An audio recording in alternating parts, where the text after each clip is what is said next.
Hello, my fellow music lovers. I'm Allison Hagendorf, and welcome to the show. This is where we celebrate the universal love of music and the rock and roll spirit that lives in each of us. Thank you so much for being part of the show. I'd love for you to hit the subscribe button if you're watching on YouTube, or follow the show if you're listening. I'm so glad you're here. My guest today is alternative singer-songwriter and one of my favorites, Royal and the Serpent. We talk all about how a childhood injury resulted in her picking up the guitar, how being on top of the alternative radio charts during the pandemic was bittersweet, her struggles with mental health, and how changing the way she approached her songwriting actually healed her, and how opening for Fall Out Boy and Demi Lovato brought her both inspiration and lifelong friends. And stay tuned after the interview for my sound advice. New music you need to know. It all starts now.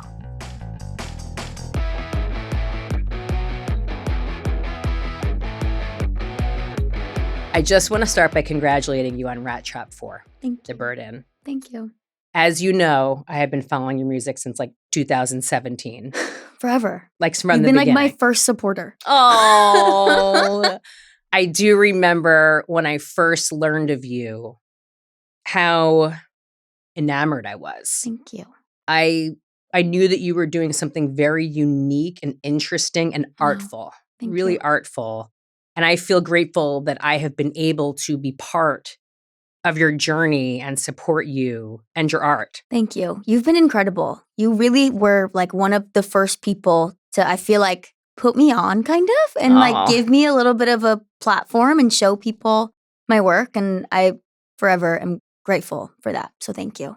That means so much to me. And I remember when Overwhelmed, of course, hit. What was that like for you when to have a song that was so massive? Like, was there a moment for you where like, oh, things have changed or like, or things have landed, or how did you feel? It was so interesting because it was the peak of COVID. So I was still inside my house. So it was like, I was doing all these radio interviews on Zoom. I was doing all this stuff on Zoom. So I never really got to feel it like physically. I felt it. And I think I felt it the most when I would get in my car and I would hear it on the radio. Yeah. I think that never got old. There was never a moment where I didn't still get chills when I would hear that. And it was on the radio for like 22 weeks or something crazy. It was on really the alternative. wild. Yeah. It was really wild. And I would have never expected. I also couldn't believe it went alternative. Like at the time, I think before Overwhelmed, I wasn't expecting to make alternative music. I thought I was going to be a pop artist. And I think seeing what it did on the alternative charts and sort of like how it had space in the alternative world made me be like, oh, I can make rock music. Yeah. You know? Yes. I think that your strength and what really attracted me to your music and your art was your strength is your vulnerability. Thank you. You share your vulnerability and in such an authentic, genuine, raw, but beautiful way that I do think is unique to you. When did you realize that being this vulnerable with your lyrics, with your just what you share, when did you realize that was kind of your thing? I actually don't know if it was ever even a choice or if there was a realization. I've always kind of worn my heart on my sleeve, you know, my whole life. And I've always been very vocal about my feelings. Yeah. And I think something that was important to me when I first started songwriting was telling the truth. I didn't feel like a storyteller. I felt like I wanted to tell my story. Yeah. So it just kind of came naturally to me. It's only recently I started in sessions like trying to tell stories about other people and other like more imaginative things. Yeah. Just to change it up because there's a lot. It's been a lot of my own personal experience in the music. Right. Going back to the more recent music, I have to tell you that Separation Anxiety is wow. Thank you. It's a total wow. Thank you. And I love number 4. I love this 4th installment of the series because it's really intimate. It's really stripped down. Yeah. It's really personal.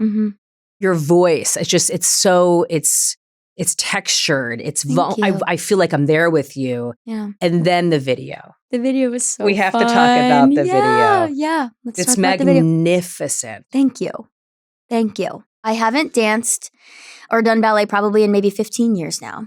And so it was really cool to get in the rehearsal studios and start choreographing this with my best friend who I actually grew up dancing with, and she's still my best friend to this day. And she's a choreographer and a DJ. She does a bunch of stuff, but she choreographed it with me. And every day I was texting her like, let's get back in and rehearse. Because it's, once you haven't done something for that long, I was not insecure, but I noticed all of the things. I was nitpicking. Okay. You know, about all the little places I would watch videos back and be like, I need to do that better. So it was really cool to dance as much as I got to for the video. And I love that it's this beautiful, you're like, I'm doing point. I mean, you're doing like a very challenging ballet routine in the rain. Yeah. And it's so, and I love that you start sort of in the distance and then you slowly kind of get closer. I mean, just the whole concept of it is so gorgeous. Thank you.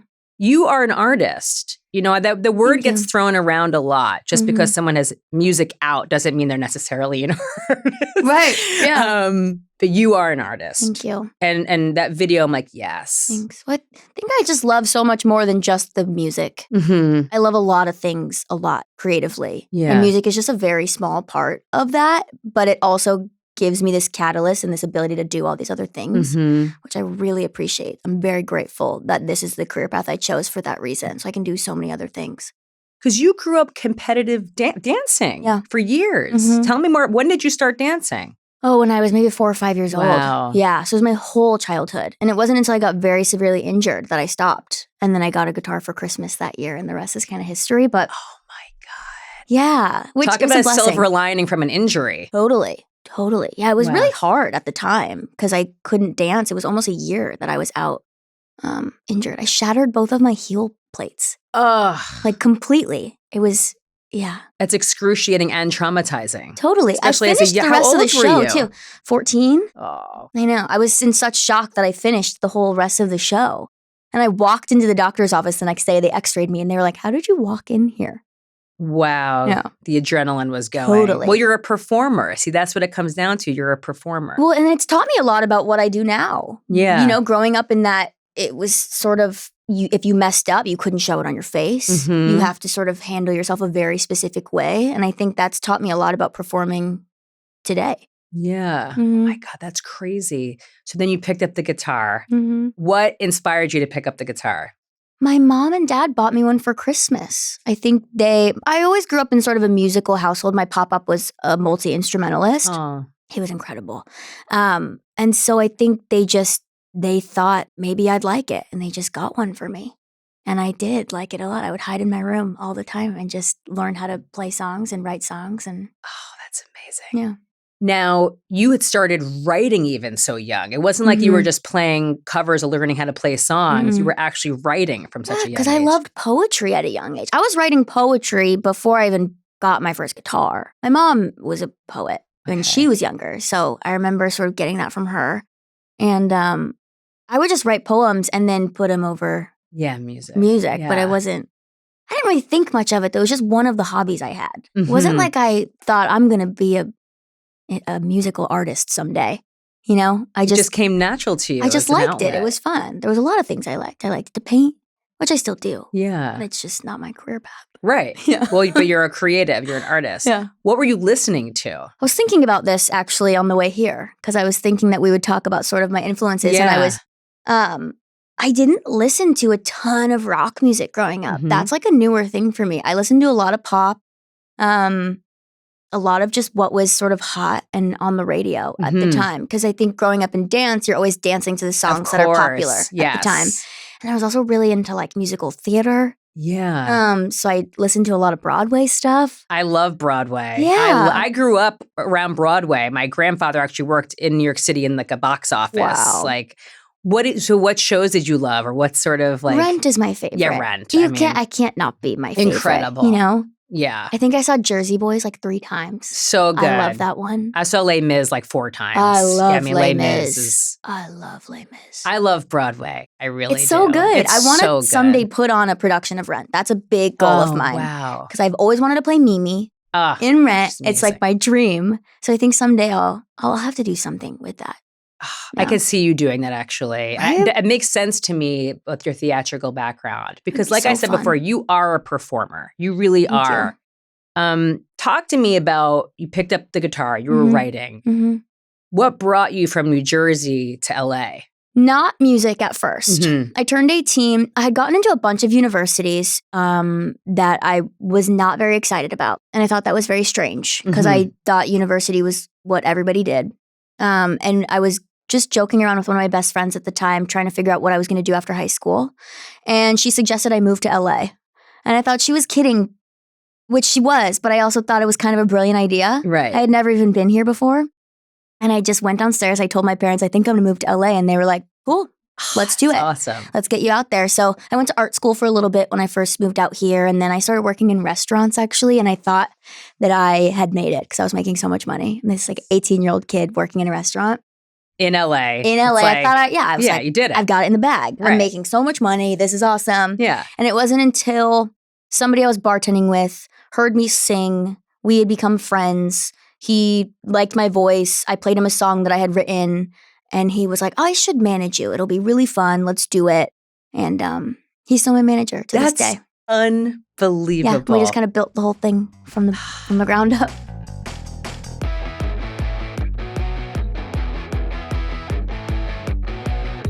So let's talk more about that because what is unique about you is your voice. Thank you. Like physically your voice and obviously your voice, like, metaphorically and just how you, what your message is and your lyrics. Was there a moment when you sort of found your voice where you're like, I got this. This is what's unique to me. Yes, and it took a very long time. Especially growing up, I had a lot of friends that were gorgeous singers. So I always thought I wasn't a good singer. So I would sing in this different tone to try and add quirkiness to my voice so that I could sing without feeling insecure because everyone around me was such a good singer. And it wasn't until, I feel like it was even post-Overwhelmed that I got really comfortable using my voice to, I think it's fullest capacity, Yeah. I started singing just differently. I was more comfortable in the studio and I was able to explore a little bit more. But I think my voice has changed significantly, I think, since pre-Overwhelmed to post-Overwhelmed. If you even listen to the music, I definitely hear that. That's so powerful to really, you literally found your voice. I mean, that's really, really interesting. I'm sure also touring has helped. Oh, and for sure. You have perhaps the best touring history. I mean, so I feel like Youngblood was the first huge look. Oh, love right? Dom. Yeah. I mean, we love Dom. He's been on the show. Yes. We love him.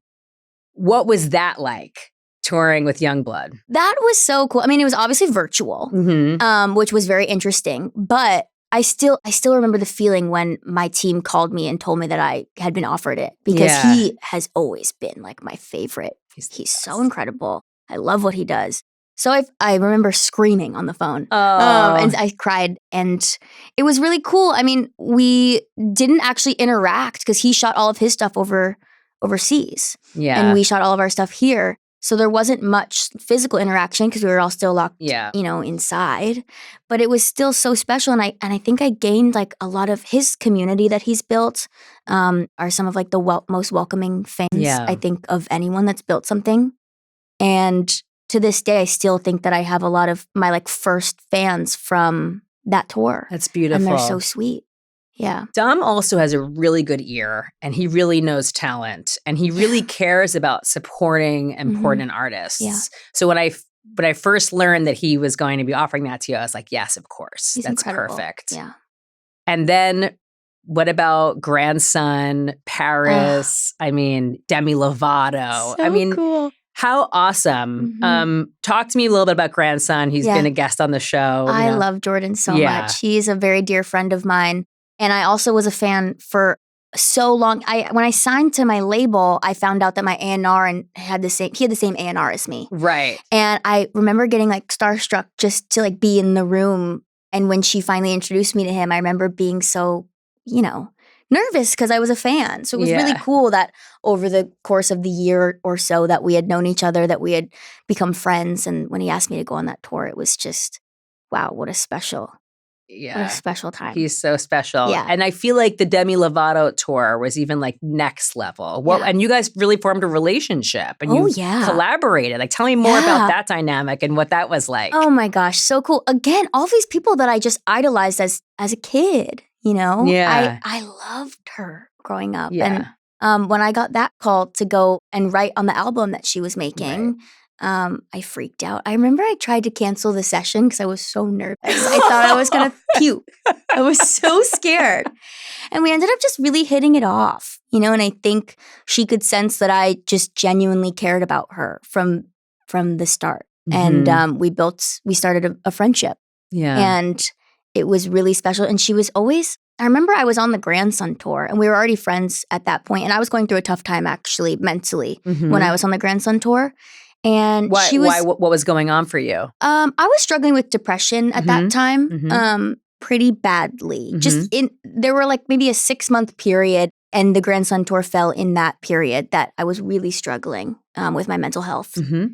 And I remember her reaching out multiple times to check on me and how meaningful that was. And sort of being available to ask questions if I needed advice or anything. And that just— it meant so much to me. That warms my heart. It's important. It speaks volumes about a person's character who actually cares and is checking in as a human. As a human. Somebody that's that busy, that has that many things probably to do on a daily basis, and she's checking in on me. It was like, I didn't take that lightly. Yeah. Yeah. Well, I think, and it's getting better now at people talking about mental health, and it's so important. And look, that is something that none of us are immune to. Everyone deals with their own struggles or demons or battles, at different degrees and for different reasons.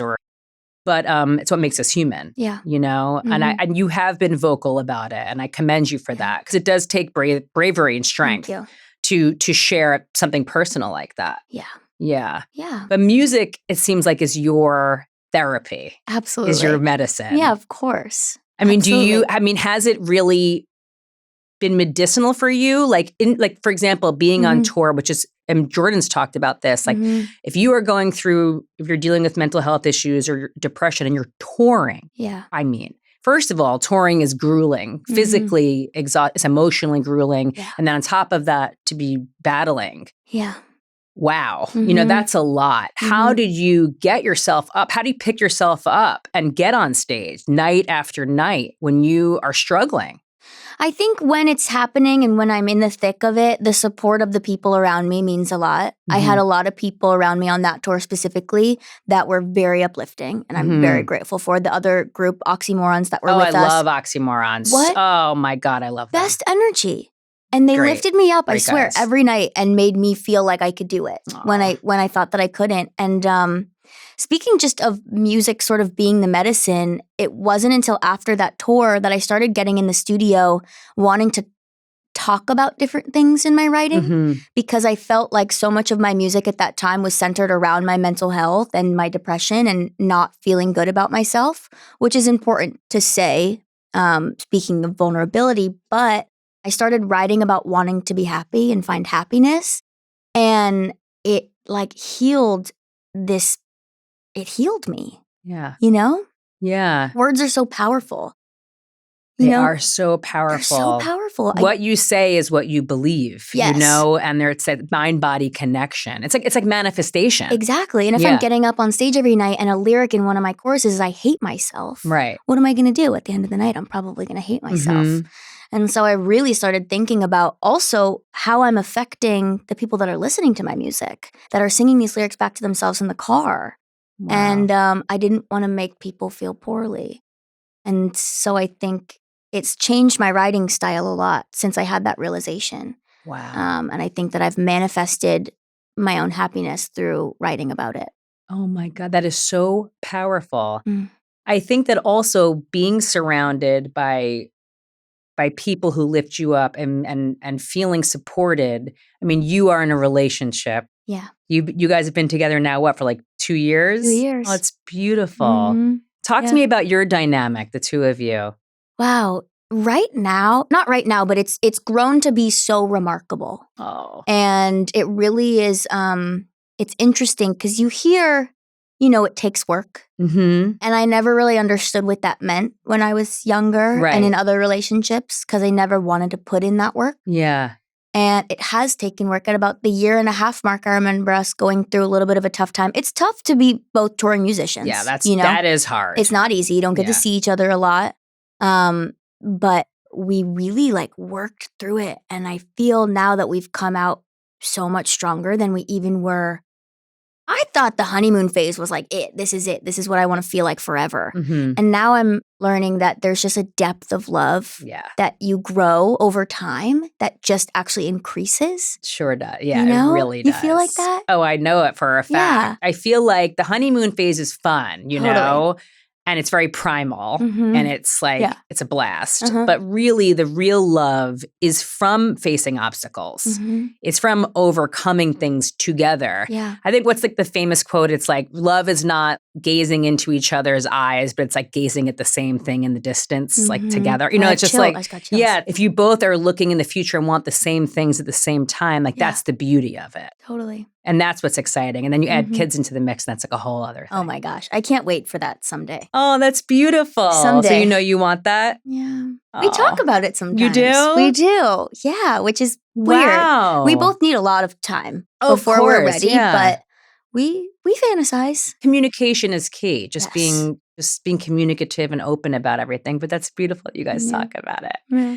Wow. It is amazing. It's a whole other thing. It's a hard stop I bet. on your life, but it opens a door to a whole new life that you can't even imagine. So I'm very real about the mom talk. It's awesome. Yeah. It's awesome, but it's wild. It's different. It's totally different. It's like an alternate universe. Right. Yeah. Also, you recently wrapped up with Fall Out Boy. Crazy. Like, talk to me about that tour.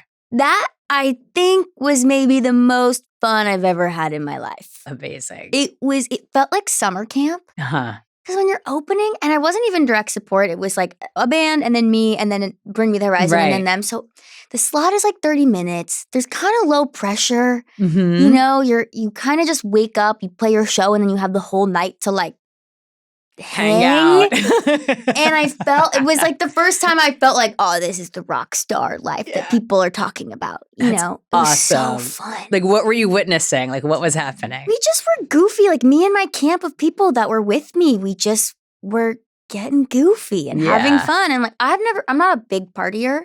And I've never actually really partied on tour, drank really, even on tour. And so it was the first time I ever even dabbled in drinking on tour. And I will say it was very fun, not to, do what you want or don't want to do. But wow, it was incredible. There was one show that we had these like gel blasters backstage. As you do. And everyone was just running around shooting each other with gel blasters. It was like next to a Six Flags. We got to ride the rides for free. Oh, it was incredible. It was really cool. That's amazing. Cool, oh, that's so great. And I love Bring Me so much. I love that Fall Out Boy. I mean, what a tour. It was really cool to watch the acts. I feel like I learned a lot just from watching them both actually every night. Ollie has such a way with the crowd. And I was like studying him intently. His crowd interaction is remarkable. I think that when you tour with such professionals, really, I mean, they really are. I mean, both bands have been doing this now for years. But I do think you learn a lot. I think you get better. Like, I feel like it kind of inspires you to up your game and just sort of to try to be at that level. But you're absolutely right. Ollie is able to engage with the crowd. That is so amazing. It's fascinating to watch. I mean, I've seen them a bazillion times, and every time I'm like just right back in it. It's such an experience. Yeah.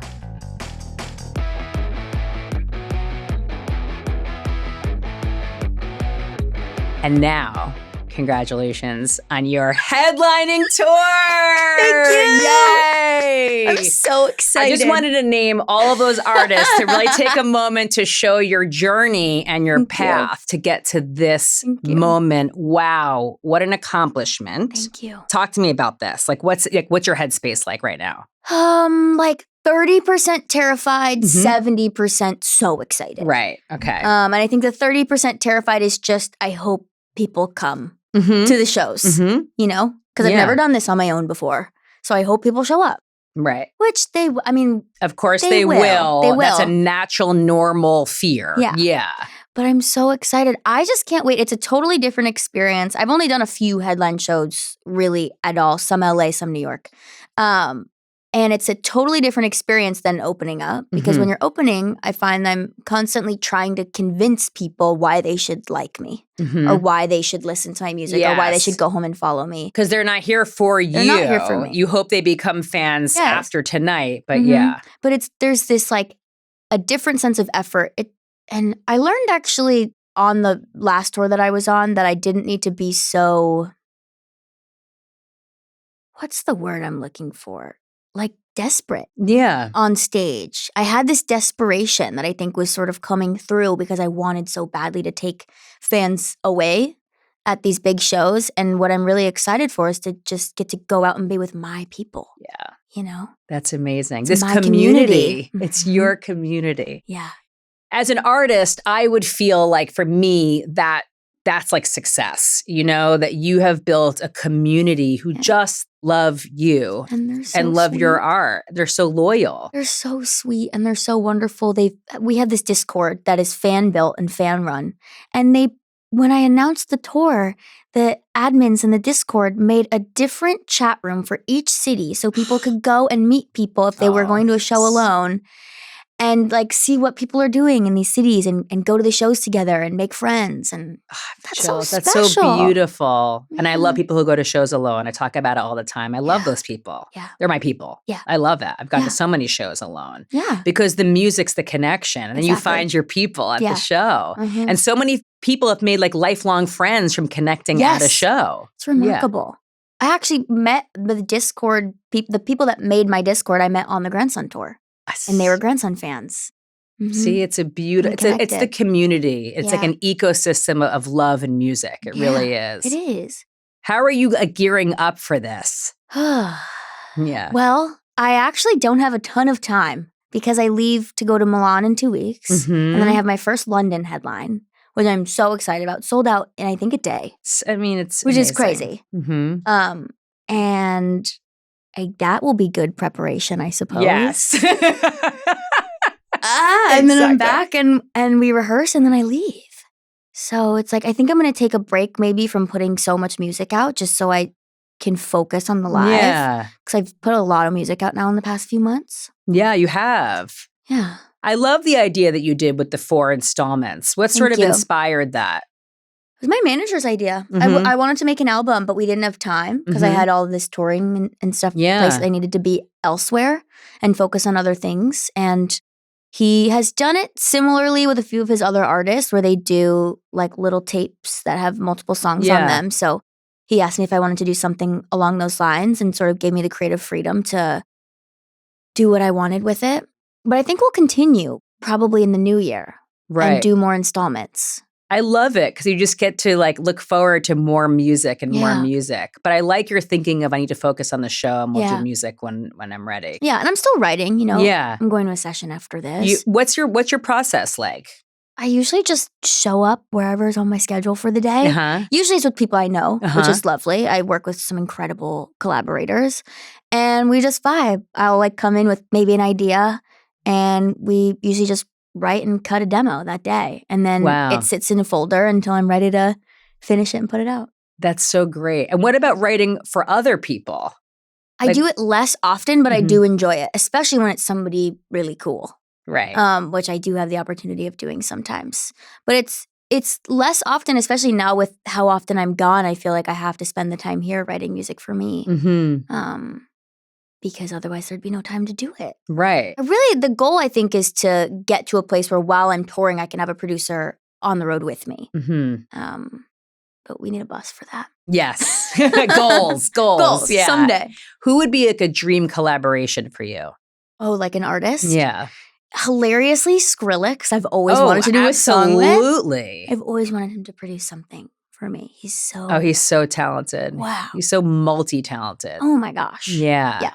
That's such, oh my God. Let's put it out there. Yeah. Skrillex, let's put this out here. Yeah. I'm into this. Yeah. Wow. Mm-hmm. And what about, staying healthy physically? Because it's what you do on stage is so physical and mentally. How do you sort of stay sound and grounded? So much water. Yes. I hydrate like crazy. I eat really healthy, just generally. What do you eat? Like what sort of like? I'm gluten-free. I'm like mostly vegetarian. On the road, I eat a lot of rice, a lot of carbs, but a lot of rice. And veggies. It was nice on the last where there was catering. So that's the best. Exactly. Eat that. Actually, though, I eat a lot of gluten-free mac and cheese. I'm not going to lie to you. Right. It's so delicious. Delicious. So good. It's fuel. It's fuel. You Carbs do are need good. a lot of carbs. You need a lot of carbs for the energy that you have to put out. You do. Yeah. who are you seeing at your shows? Like who do you think your fans are? Like what's like the community like? They're so lovely. They're a lot like me, I think. They're more shy though, especially getting to know some of the other fan bases. Even for example, my boyfriend's band's fan base.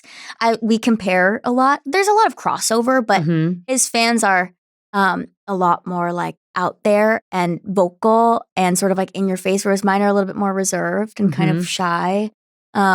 I love Beauty School Dropout, by the way. You know this. You know that. I love they're them. Incredible. Love them. How can you not? They're a great band, They're great wonderful. guys. I love them. Yeah. I know. Yeah. I think when I first heard that you guys were together, I was like, yes. We had run into you at Lollapalooza and we had just started dating. Oh, like 2 weeks I in, I think. Seeing you guys there. It was so cool. I remember seeing you from like across that like VIP area and I like came like running over to you. It was like in slow motion. Oh, that was so fun. So fun. They just played Lollapalooza this year on the BMI stage, and I cried.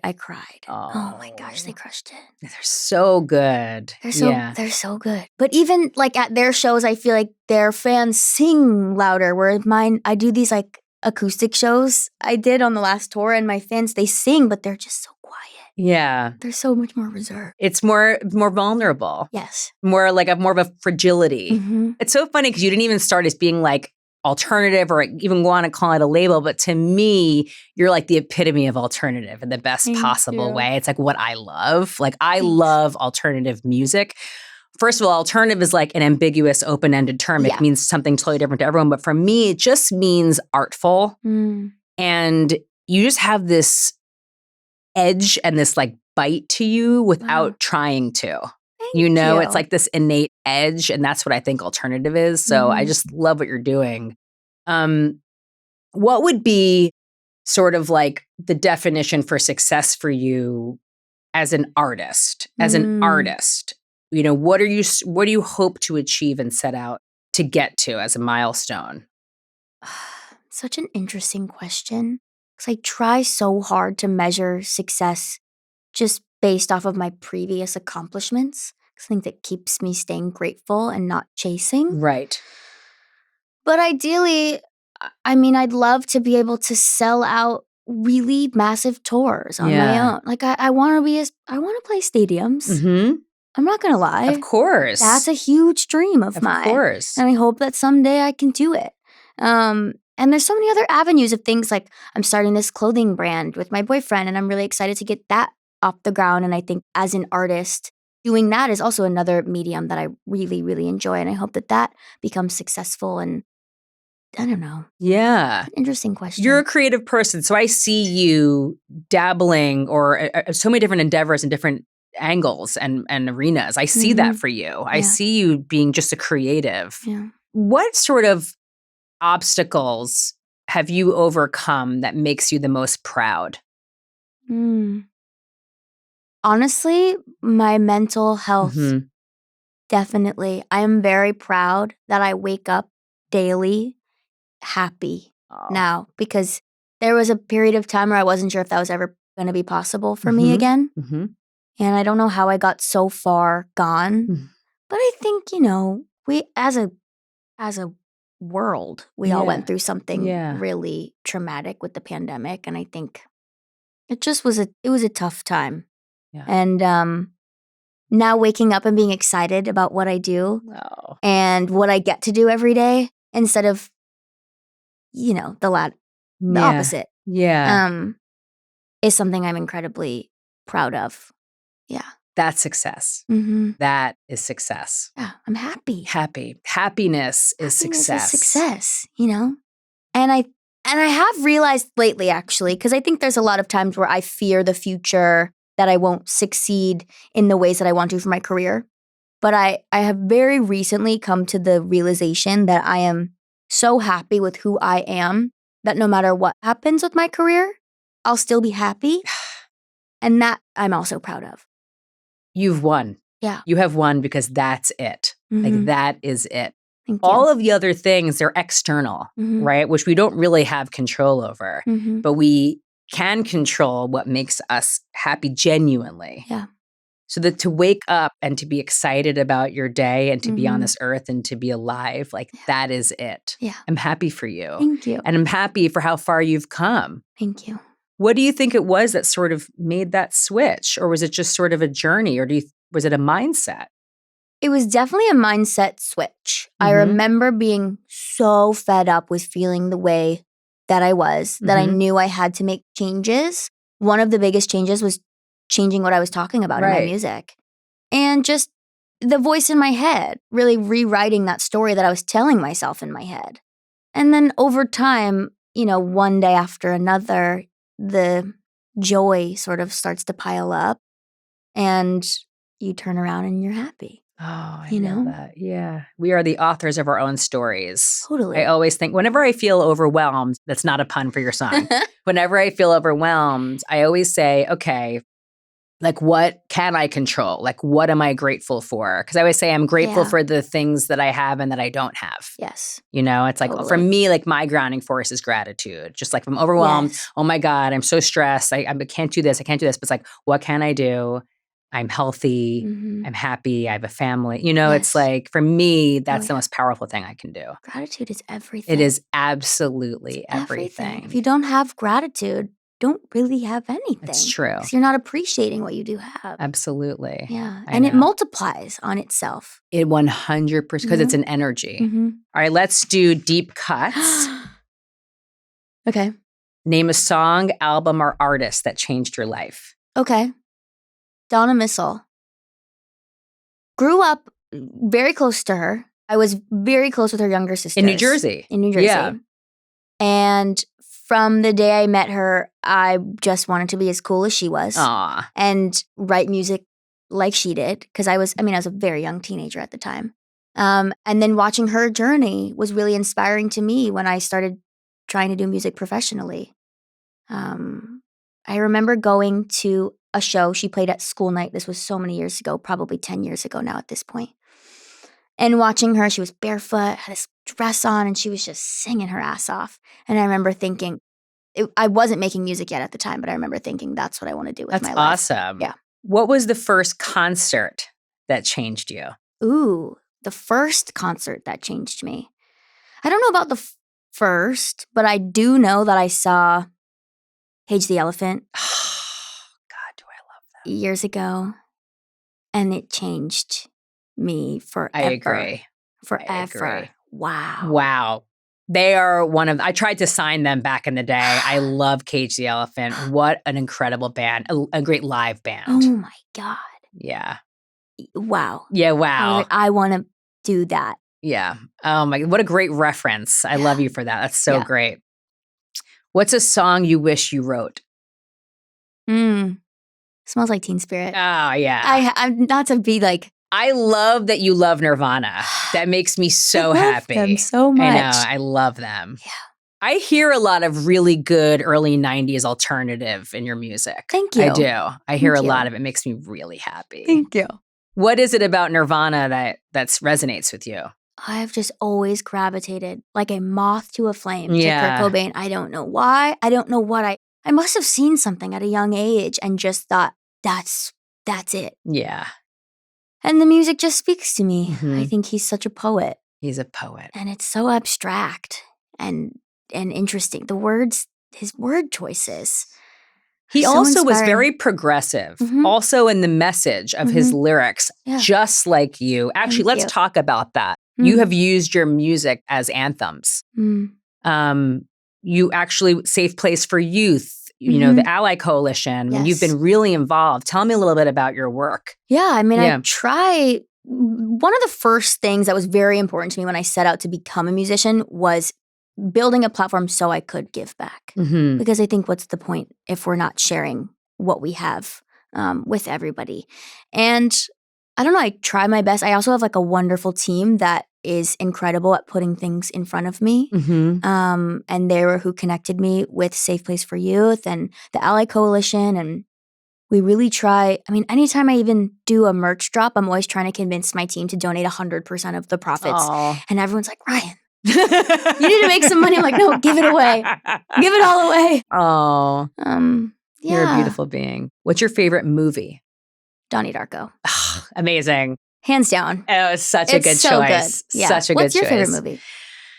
Well, Trainspotting changed my life just as far as music. Yeah. I loved all of the movies where music played a huge role. Yeah. So Trainspotting, Singles, Reality Bites, Romeo and Juliet, Clueless. These were all like epic soundtracks, But then I also love like psychological thrillers like Silence of the Lambs and Cape Fear and The Hand That Rocks the Cradle. Like I love all that kind of stuff. But I also love Back to the Future.